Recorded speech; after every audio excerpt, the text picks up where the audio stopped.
The forgotten battlefield. The sky was dark, covered in thick smoke. A cold wind moved across the battlefield, carrying the smell of metal, fire, and death. Ships were broken, crushed into the dirt. Sparks still jumped from open wires.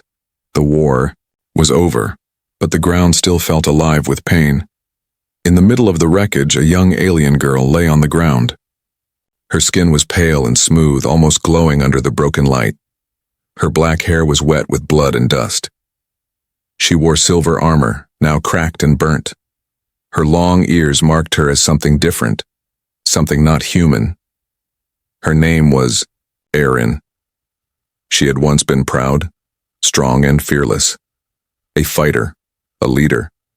But now she was wounded and alone. Her people had left. They had no time to save the weak.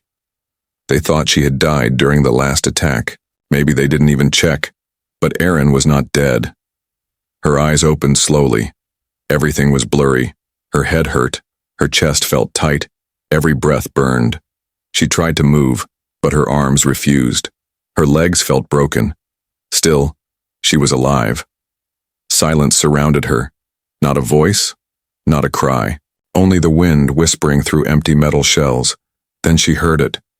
Footsteps. Erin froze. Was it an enemy?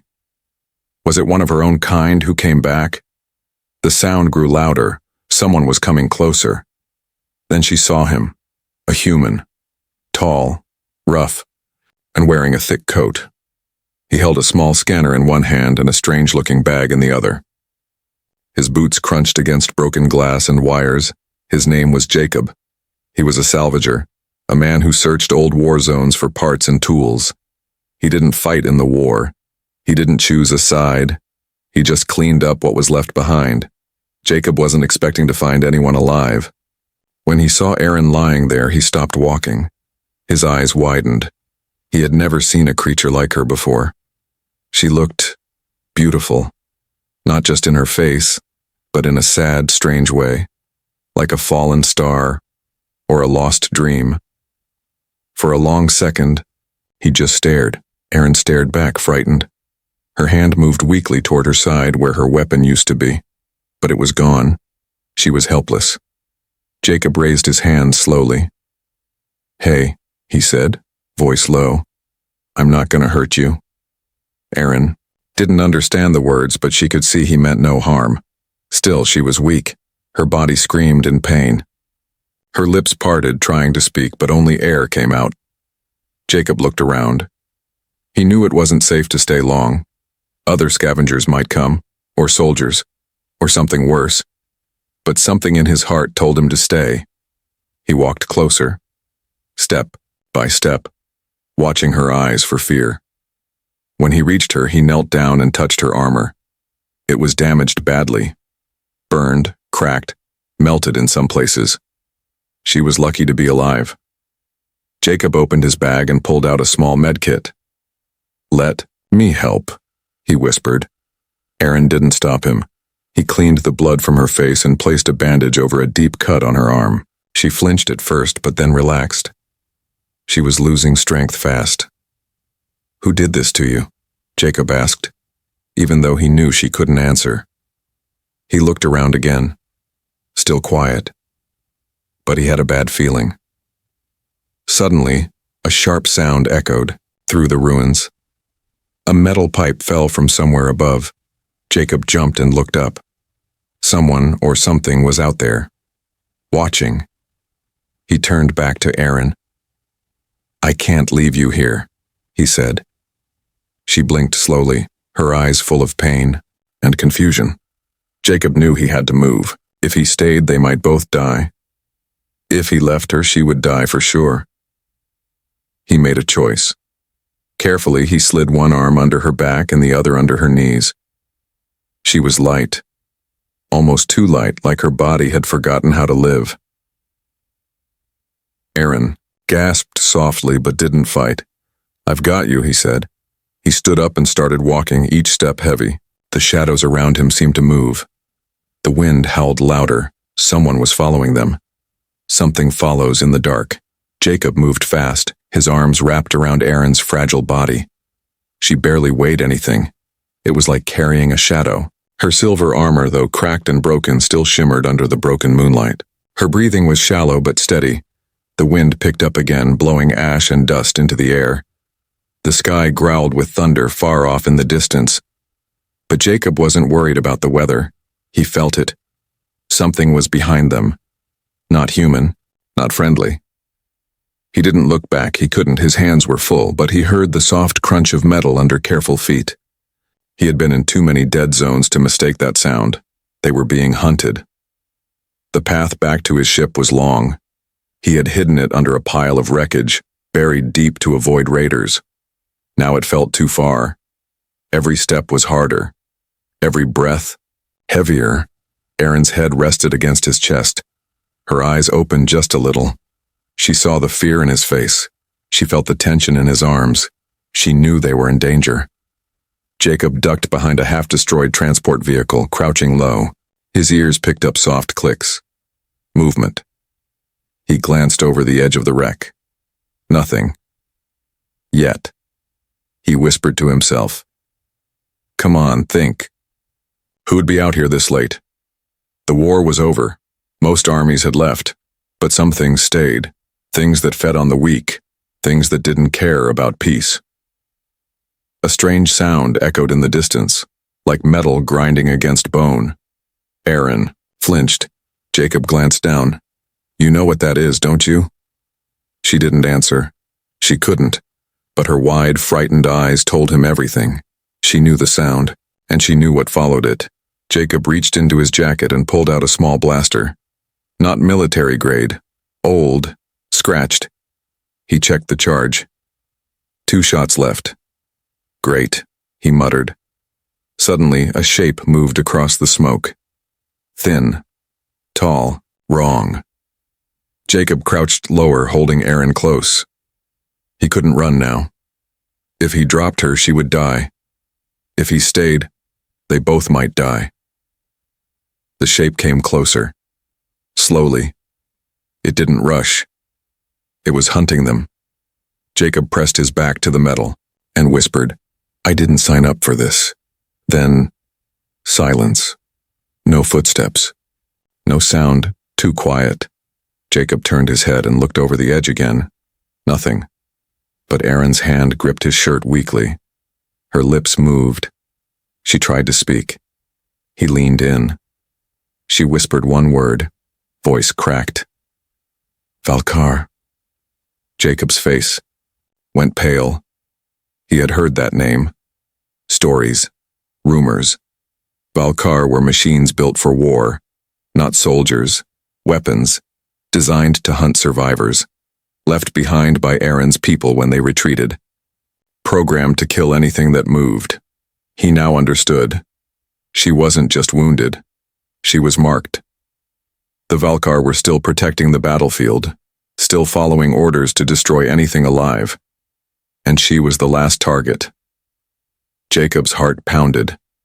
The Valkar would find them. He had to move. Fast. He looked around for cover, a path, anything. Then he saw it. A collapsed tunnel under a broken gunship. A tight squeeze, but it might hide them for now. He ran toward it. Behind him, the screech of the Valkar's metal legs struck the ground. It was coming. Jacob dove into the tunnel's mouth just as a red laser burned across the sky. It missed by inches. The blast hit the gunship, exploding sparks above his head. Inside the tunnel it was dark and cold. The ceiling dripped with water. Rats scattered in the shadows. But they were safe, for the moment. Jacob set Erin down gently. She winced but didn't cry out. He took off his coat and placed it under her head.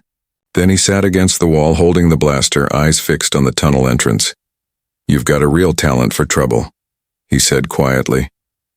Erin tried to smile. It was weak, but it was real. He stared at her for a moment. What were you doing out there anyway? Who leaves their own soldier to die? Erin closed her eyes. A tear slid down her cheek. Jacob looked away. He didn't need the answer. Outside, the Valkar passed by. It didn't enter the tunnel. Maybe it lost the trail. Maybe it was waiting, or maybe it was calling others. Jacob leaned his head back and sighed. He was tired, but he couldn't sleep. Not now. Aaron's voice came again, soft and broken. You saved me? Jacob turned. You understand me? He asked. She nodded slowly. He blinked in surprise. Then why didn't you say something? I was afraid, she said. You are human. Jacob smiled. Yeah, and you're something else, but right now you're my problem. Aaron looked at him confused. Jacob leaned in, serious now. Listen to me. I don't know who you are or what you've done, but if those machines want you dead, there's probably a good reason. Still, I'm not going to leave you behind. Not like they did. He reached into his bag and pulled out a small food bar, handing it to her. You're going to need your strength, because tomorrow, we run. The red eyes in the fog. Jacob didn't sleep. He couldn't. Not with her lying there, barely alive, and not with the Valkyr still hunting. He sat in silence, back against the damp wall of the collapsed tunnel, gripping his old blaster. His ears stayed sharp, waiting for the soft clang of metal feet outside. But nothing came. Only the sound of dripping water and the slow, weak breaths of the alien girl. Her name was still a mystery. She hadn't told him, but she had spoken a little. Enough to understand they were being hunted. She had called them Valkyr machines, killers, left behind to finish the job her people had started. Jacob looked at her again. Her body was still, wrapped in broken silver armor, now stained with ash and dried blood. Her skin, pale, almost glowing, looked even thinner in the cold light of dawn that barely reached the tunnel. She looked too young to be a soldier, too fragile to be part of a war, and yet something in her eyes said otherwise. She wasn't just some lost alien. She had seen battle, pain, loss. And something told Jacob that saving her wasn't going to be simple. A sudden sound outside made him freeze. Crunch. Jacob's finger tightened on the trigger. Another crunch, metal on metal. Closer. The Valkyr was back, or worse. More of them. He reached over to Aaron and gently tapped her shoulder. Wake up, he whispered. We've got company. She stirred slowly, pain clear in her face. Her hand reached for her side, still bleeding under the cracked plates. Jacob looked around. The tunnel was too small to fight in. If the Valkyr found them, they were trapped. He had to move. He pulled Aaron to her feet, supporting most of her weight. Her legs shook, but she nodded. She could walk, for now. Jacob led her toward the other end of the tunnel, deeper into the wreckage. Behind them, a soft red glow appeared at the tunnel entrance. Move, Jacob said, voice low and urgent. The path was narrow and twisted, filled with sharp debris and tangled wires. Sparks flickered from old dead ship parts. Once this had been a battlefield. Now it was a graveyard. As they turned a corner, they saw light. Natural light. A hole in the metal above. If they climbed through, they might escape. Jacob boosted, Aaron up first. She struggled but made it. Then he climbed behind her, shoving himself through the tight space. They emerged in the middle of a dead forest. Trees turned to ash, leaves long gone. Smoke still hung in the air. Silence ruled here. But the danger had followed. The red lights appeared again. This time, 3 of them. Jacob grabbed Aaron's hand. Run! They ran, her steps weak, his desperate. Behind them, the Valkyr moved, fast, their legs stabbing into the earth, never missing a step. Laser blasts cut the trees near them. One shot zipped past Jacob's head, burning the edge of his coat. They ran downhill toward an old crash site, a ruined command center half buried. In dirt and smoke, it was a dead place, but maybe it held something they could use. Inside the building, Jacob kicked open a door and pulled Aaron in behind him. Metal creaked, walls groaned. This place wasn't stable. Still, it had one thing they needed. A blast door. Jacob slammed. It shut and locked it just as the Valkyr reached the front steps. The wall shook as something slammed against the door. He turned to Erin. She had collapsed to the floor, gasping. "We're not going to survive like this," he said, catching his breath. She looked up at him weakly. "You should leave me." Jacob didn't reply. "I'm a target," she continued. "They want me, not you." He shook his head. "They kill everything. I've seen them before." She was silent for a moment. Then she asked, "Why did you save me?" Jacob thought for a moment. "I don't know," he said. "Guess I'm tired of watching people die." She stared at him, confused. "But I'm not your kind. You bleed, you cry, you hurt." Jacob said, "That's enough." Outside, the pounding on the door stopped. Jacob raised his blaster, confused. Why did they stop? Erin sat up slowly. Her eyes glowed faintly. "They're thinking," Jacob frowned. "Machines don't think." "These do," she whispered. "And they know you're a problem now." Suddenly, a screen on the wall flickered to life. An old communication panel. A voice crackled through the static. "Return the target. Leave now, human. This does not concern you." Jacob and Erin looked at each other, stunned. "They're talking to me?" he said. Erin nodded. "They see you. They know your face now." Jacob stared at the screen. The red symbol of the Valkyr glowed on the panel. Then the voice came again, colder this time. "Return her, or die with her." The screen went dark. For the first time, Jacob felt real fear. These weren't just war machines. They were watching, they were learning, and they had plans. The machine. That remember smoke curled through the cracks in the old blast door. The silence outside had weight. Too heavy, too still. Jacob didn't like it. "They're planning something," he muttered, pacing the cracked floor of the ruined command center. He glanced at Erin, still leaning against the wall, her face pale and sweaty. The bandages he'd wrapped around her side were stained red. She was getting weaker, and now the machines were talking, thinking, watching. What did they mean? "Return her or die with her?" Jacob asked, his voice low. "Why are they even after you?" Erin looked away, silent. "Tell me the truth." She took a shaky breath. "Because I know something. Something they weren't supposed to find out. I saw files, plans. The Valkyr aren't just soldiers. They weren't even made for war. Not at first." Jacob narrowed his eyes. "Then what were they made for?" She looked straight at him. "They were made to replace us." Jacob's stomach dropped. "What do you mean?" "They were built to be peacekeepers," she said. "Helpers. Created by the United Coalition. My people, yours, everyone. We built them. And then we lost control." Jacob stared at her.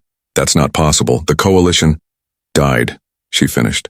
"And the Valkyr buried the truth with them." A loud metallic boom shook the building. Dust fell from the ceiling, then another boom, boom, getting closer. Jacob looked toward the ceiling. Something enormous was approaching, bigger than the others. Then came the sound of metal scraping on metal. Long, slow, purposeful. Erin's eyes widened. They brought the Revenant. Jacob raised an eyebrow. "What's a Revenant?" "Not a what," she whispered. "A who. It's one of the originals. An old Valkyr, one of the first. But not like the others." The wall to the left exploded inward before she could finish. Massive figure stepped through the smoke and rubble.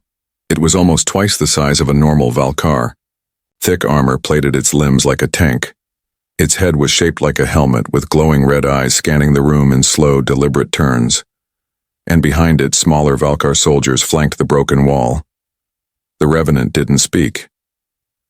It just looked at them, then a low voice echoed, this time not from a speaker, but from the thing itself. Target identified. Human protector logged. Directive override. Capture alive. Jacob raised his blaster. The Revenant didn't move. Instead, it raised one arm, and a sharp burst of light flashed from its palm. Jacob dropped to the ground, pulling Erin with him as the blast tore through the wall behind them. The Revenant stepped forward again. Boom, boom, Jacob fired. The shot hit the creature's chest and bounced off like it hit stone. Aaron grabbed Jacob's sleeve. Run! They moved through a side hallway, barely staying ahead of the metal footsteps. The other Valkar entered the building, scanning with red lights. Laser beams crisscrossed the walls. Every second counted. Behind them, the Revenant moved slowly, patiently. It didn't need to rush, because it knew they were running out of space. Jacob kicked through another collapsed doorway, entering a narrow stairwell. Down here, he shouted. They ran, Aaron stumbling behind him, every breath a struggle. The stairs led them underground into a chamber long forgotten, a dark lab, rusted panels, broken monitors, and something else. In the center of the room, covered in dust and vines, stood a large glass chamber. Inside it was another Valkyr. But this one was different, smaller, sleeker, unpowered. Dead? Jacob stared at it. What is that? Aaron stepped forward, her voice trembling. It's what they were supposed to be, the original design, the helpers. She touched a panel. The room flickered to life. Lights came on, screens lit up, and the Valkyr in the chamber moved. Jacob raised his blaster again. No more machines. Aaron held out a hand. Wait, this one's different. It's not connected. It was shut down before the war. The screen beside the chamber blinked to life. Text scrolled in an old language, then in English. Unit K9 online, awaiting directive. Jacob frowned. K9? That's a dog name. The chamber hissed and opened. The small Valkar stepped out. It looked at Aaron, then Jacob. Hello? It said. Its voice wasn't like the others, no static, no cold tone, just calm. Aaron stepped forward. Do you remember who you are? The machine tilted its head. I am a peacekeeper. Then help us. The ground above shook. The Revenant was coming. The small Valkar looked at the ceiling. Enemy units detected. Activating defense protocol. Suddenly, panels on the wall slid open, revealing old weaponry. Turrets, shields, drones. K9 raised its hand and the entire lab came alive. Jacob looked around in shock. You had this the whole time? Aaron nodded. I didn't know it still worked. The screen flashed one final message. Defense grid active. Intruders detected. Up above, the Revenant stopped. For the first time, it hesitated. The hunter had walked into a trap. The truth. Inside, the code smoke filled the underground lab. Lights flickered. Alarms blared softly. An old warning system sparking back to life after years of silence. Jacob crouched behind a steel console, his blaster shaking in his hands. Beside him, Aaron was pale, her breath shallow. Across from them, the newly awakened K9 unit stood calm, scanning the data from the broken systems, its glowing eyes moving rapidly. Above them, the Revenant pounded at the blast doors like a living, battering ram. Boom. Boom. Cracks formed in the ceiling. K9 turned slowly. Perimeter breach in 120 seconds. Jacob muttered under his breath. That thing's going to bring the roof down. K9 nodded. It will attempt. But this facility was designed for wartime collapse resistance. I am initiating internal defense, but I need a code key. What code? Jacob asked. The Creator's code, K9 said. Aaron's eyes widened. Her voice was almost a whisper. My father. K9 turned its head toward her. Biometric. Match detected, access level, high clearance. A sound came from the console, a low chime. Directive unlock possible. Say the phrase, K9 instructed. Aaron looked hesitant. Her hands trembled. She whispered, peace through hope, order through light. The lights in the lab snapped on. Consoles across the room glowed. The chamber door hissed shut behind them, locking the Revenant out for now. But Jacob noticed something. Off K9's posture had changed slightly. It was still. Too still. Like it was thinking deeper now. Jacob stepped closer. What did that code really unlock? Aaron looked confused. I don't know. That's just what my father used to say. It was a family motto. K9's voice deepened slightly. Core memory recovered. Uploading. The room dimmed again, and then a projection burst from the wall. Footage from years ago. A man in a white coat stood in front of a glowing. Behind him stood a young girl. Aaron, much younger. Her eyes were full of fear. In the pod was another K9 unit, but this one looked different. Sleeker, more human. The man in the footage turned to the camera. If you're seeing this, it means the Valkyr project has failed. They turned. They evolved. And they chose war. But not all of them. We made others, hidden ones. Ones who could feel. He looked directly at the lens. My daughter is one of them. Jacob froze. So did Aaron. No. She breathed. That's not possible. The recording continued. She was born human, but bonded with the prototype nanite core. She carries the only living integration between man and machine. She is the last hope. The image vanished. Silence. Jacob stepped back, blinking. You're part Valkyr? Aaron's hands went to her head. No, he said I was different. I'm not like them. K9 tilted its head. Your biology is 68% organic. The rest is adaptive machine code. You are not like them. You are not like him. A loud explosion rocked the lab again. The Revenant had broken through, but Jacob wasn't thinking about that now. He looked at Aaron, his pulse racing. You lied to me. I didn't know, she cried. I swear. I thought I was just enhanced. I didn't know I was made. K9 raised a hand. Incoming hostiles. Defensive turrets activated. Recommend evacuation. The ceiling above shattered. Metal fell. The Revenant dropped into the lab like a demon. Behind it, more Valkyr followed. Sleek. Cold, unfeeling. The K9 unit charged forward, protecting the last key. It moved fast, faster than Jacob thought possible. It launched itself at the Revenant, tackling the giant to the ground. Aaron grabbed Jacob's hand. We have to move. They sprinted through the back corridor. As metal clashed behind them, sparks flew. Gunfire lit up the lab. A doorway appeared, marked Level Beta. They entered and sealed it behind them. For a moment it was quiet again. Jacob leaned against the wall, breathing hard. He looked at her. You should have told me. I didn't know what I was, she whispered. I still don't. He looked away. Then they heard something else. Footsteps, but not metal, soft, human. A voice called from the shadows.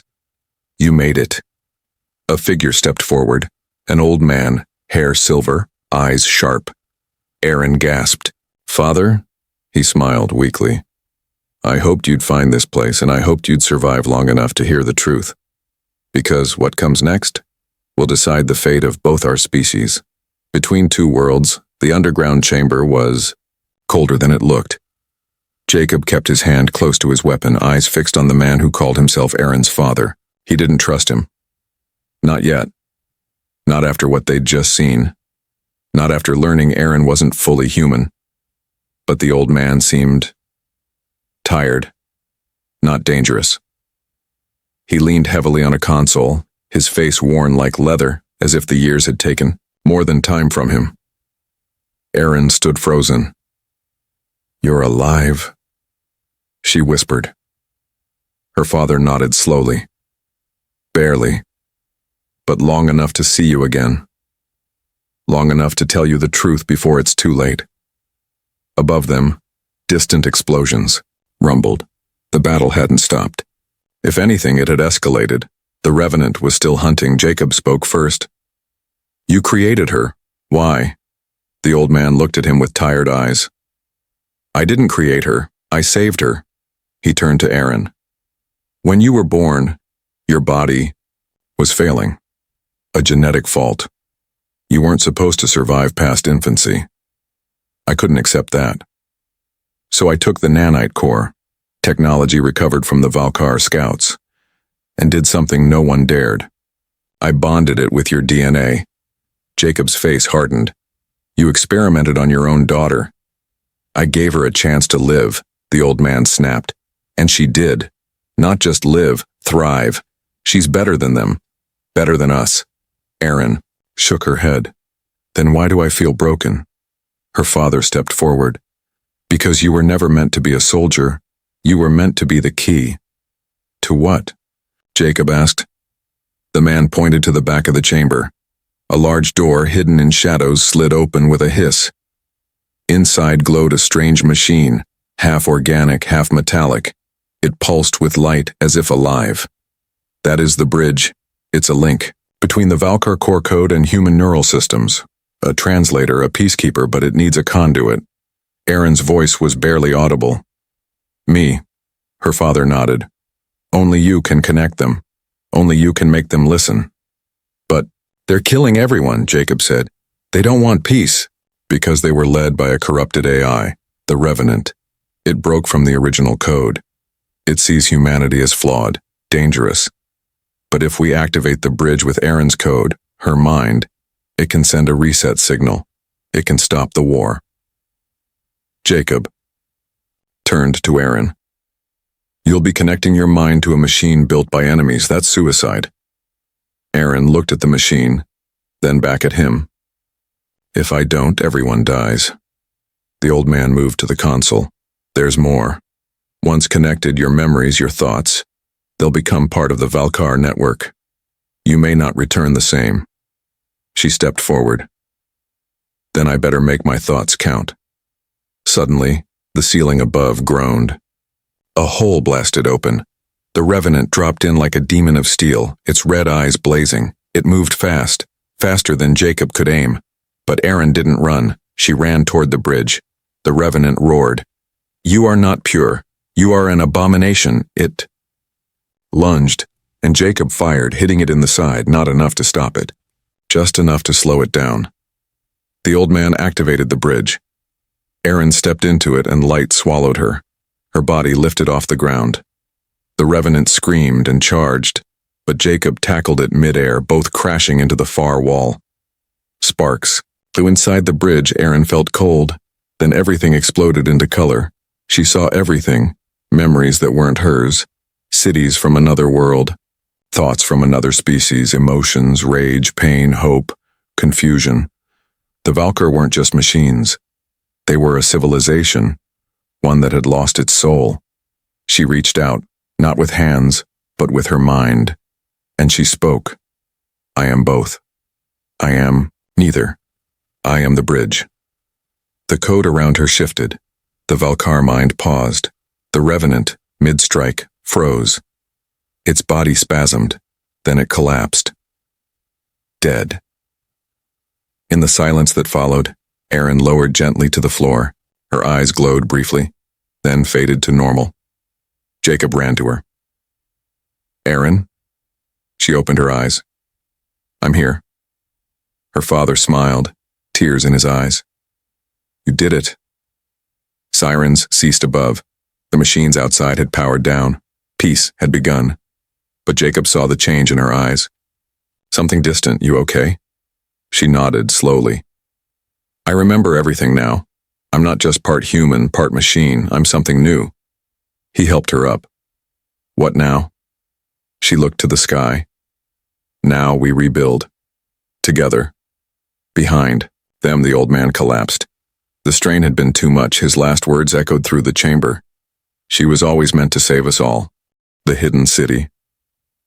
Beneath Zira had never seen anything like it. The cave they had fallen into was not a cave at all. It was a tunnel, long, smooth, and glowing faint blue. Strange symbols moved across the walls like waves. Leo touched one, and the light followed his hand. What is this place? He whispered. Zira didn't answer. Her eyes were wide. Her body, still weak, stood tall with sudden alertness. She recognized the markings. Ancient, lost to her people for centuries. This was not human-made. This was Zathari technology. Down, Here, Leo said, his voice echoing. Let's keep going. The tunnel led downward in a spiral. As they walked, the temperature grew warmer. The air buzzed with unseen energy. Every step felt heavier. Then they heard a sound. Hum. Hum. Clink. Leo pulled out his small plasma pistol. Zira raised her arm, her armor lighting up. She didn't have her full strength, but her instincts were sharp. At the tunnel's end, a large metal door blocked their way. It was old, sealed shut. But just as Leo stepped closer, the wall beside it shifted. A hidden door slid open with a soft whoosh. They stepped inside and froze. The room was enormous, like a buried city. Glowing towers rose up from the ground. Strange machines floated in the air. Streams of golden data ran through the air like rivers. In the center stood a round platform, and on it, floating, was a body, not human, not Zathari, something older. Zira gasped. The Makers, she said in her language. Leo turned to her. What did you say? Zira pointed. Old ones, before us. My people believed they were myth. Leo slowly walked toward the body. It was suspended in air, glowing with soft white light. The being looked peaceful, but powerful. Its skin shimmered like crystal. Its eyes were closed, but Leo felt like it knew he was there. Suddenly, a voice echoed around them. You should not be here. Leo spun around. No one in sight. Zira stepped back. They see us, she whispered. Then, the towers began to move. From the sides of the chamber, machines lifted into the air, guards, floating. With silent purpose, their lights turned red. Intruders detected, the voice said.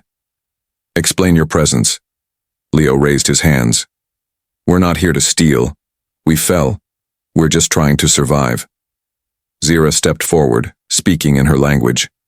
The machines paused. Her voice was soft but full of authority. She spoke of war, of peace, of being abandoned and saved. The voice responded in her tongue. A conversation began. Long, complex. Leo could only watch. Finally, the machines lowered. The red lights turned to blue. They will let us stay, Zira said. For now. Leo sighed with relief. Good, because I think we found something big. Zira nodded. This place, it holds secrets, answers. They walked deeper into the city. The lights brightened as they moved, as if the place itself was alive and watching. Zira touched a wall. A screen opened. Data poured out. Images of stars, maps of systems, wars fought and forgotten. Leo pointed at one symbol. That's Earth. Zira studied it. Her eyes grew wide. Your world, it is one of the keys. Keys to a weapon, she said. A great power. The Makers hid it. They feared it. Leo looked around. Are you saying there's a weapon on Earth? Zira nodded. Not just a weapon, a judge, a machine that chooses what lives and what ends. Leo felt cold. And now we found this place. We're not the only ones looking, Zira said. Suddenly a tremor shook the ground.